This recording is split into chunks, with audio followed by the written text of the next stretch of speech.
Halo, assalamualaikum warahmatullahi wabarakatuh. Oke, di sini saya akan menjelaskan tentang menilai sebuah kebutuhan usaha. Sebelumnya, perkenalkan, nama saya Rahmalia Alfianita Almahi, nomor induk mahasiswa 2010408062. Saya berasal dari kelas PGMIB, mata kuliah Edupreneurship. Di sini saya diberikan tugas untuk menjelaskan tentang menilai kebutuhan usaha. Dan ini adalah akun Facebook dan Twitter saya, bisa di-follow. Untuk agenda kita kali ini yaitu yang pertama tentang kebutuhan usaha meliputi pengertian dan biayanya.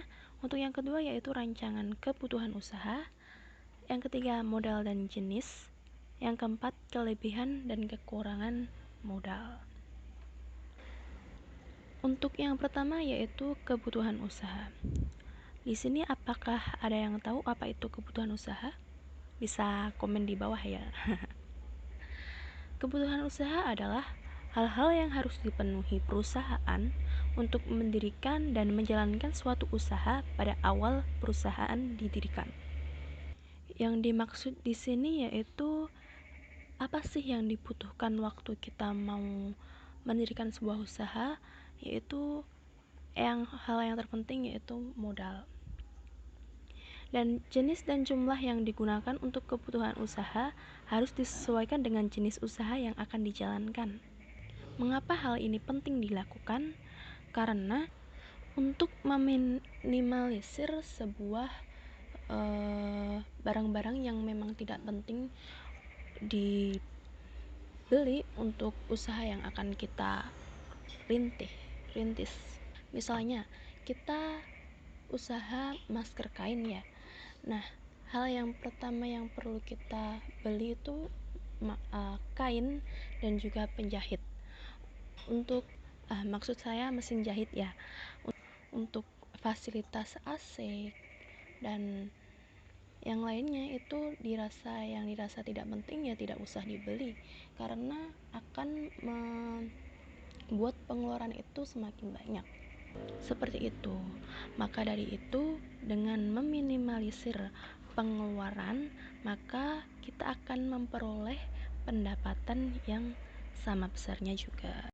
Untuk yang selanjutnya yaitu rancangan kebutuhan usaha. Nah, untuk memulai sebuah usaha ya, kita harus membuat sebuah rancangan. Yaitu ya, pertama biaya pra-investasi. Yaitu seperti biaya pengurusan izin-izin.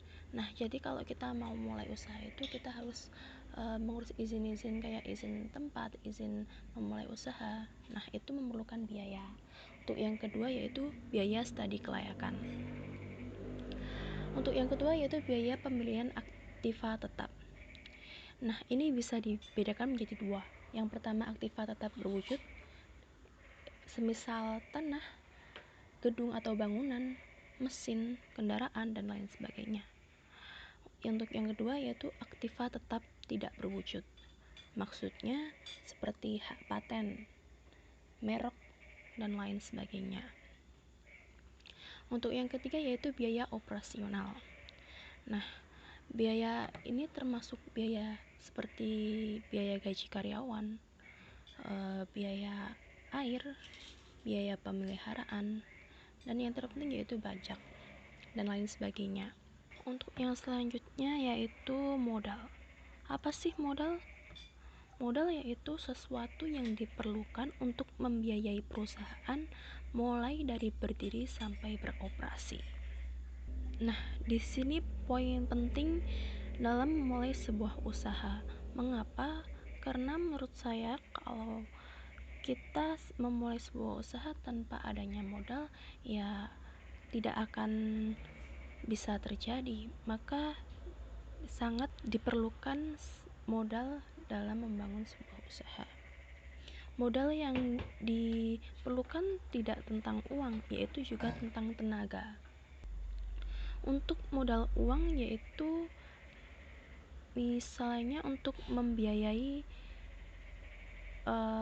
investasi aktiva tetap ya, kayak tadi itu membiayai tanah dan lain sebagainya, hingga membiayai modal kerja, misalnya pembelian barang-barang untuk kebutuhan kerja juga.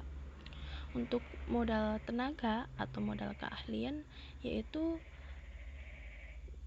modal untuk mengelola dan menjalankan sebuah usaha agar usaha berjalan dengan lancar. Untuk yang terakhir yaitu kelebihan dan kelemahan macam-macam modal. Nah, di sini macam-macam modal dibedakan menjadi dua, yaitu modal sendiri dan modal pinjaman. Modal sendiri itu terdiri dari seperti setoran modal atau saham, kemudian modal sumbangan, terus hibah, dan lain sebagainya. Untuk yang kedua yaitu modal pinjaman atau modal asing, yaitu terdiri dari pinjaman dari bank. Kalau kita memang nggak punya modal sendiri, ya kita bisa pinjam dari bank. Untuk yang kedua yaitu tidak bergantung pihak lain.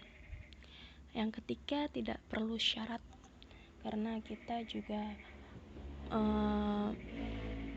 memiliki modal sendiri ya, nggak pinjam dari orang lain. Tidak ada.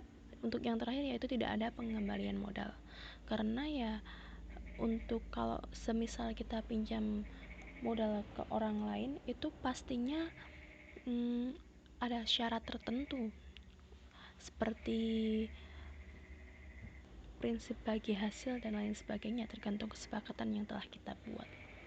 Nah, untuk kekurangannya sendiri yaitu jumlahnya terbatas, karena kita nggak mungkin semisal kita ingin memulai usaha lalu dengan modal sendiri dan modal yang dikeluarkan itu dalam jumlah yang besar, itu tidak mungkin, karena pasti ketika memulai usaha itu akan mulai dengan yang kecil. Untuk yang kedua yaitu perolehan modal sendiri dalam jumlah tertentu sulit, dan yang terakhir adalah kurang memotivasi. Untuk modal pinjaman, kelebihannya yaitu jumlah tidak terbatas. Kita dapat meminjam di bank itu dalam jumlah yang banyak, tapi dengan syarat tertentu. Dan yang kedua yaitu motivasi tinggi. Kekurangan dari modal pinjaman yaitu dikenakan berbagai biaya. Nah, seperti yang saya jelaskan tadi, biaya itu tergantung kesepakatan yang telah kita buat, harus dikembalikan. Nah, untuk kasus yang satu ini ya memang resiko ya, kalau semisal kita bangkrut dan tidak ada yang harus dikembalikan, maka kembali ke syarat awal. Pasti di situ sudah diterangkan kalau tidak bisa mengembalikan, ada jaminan seperti jaminan tanah atau dan lain sebagainya. Setahu saya seperti itu. Untuk yang terakhir yaitu beban moral.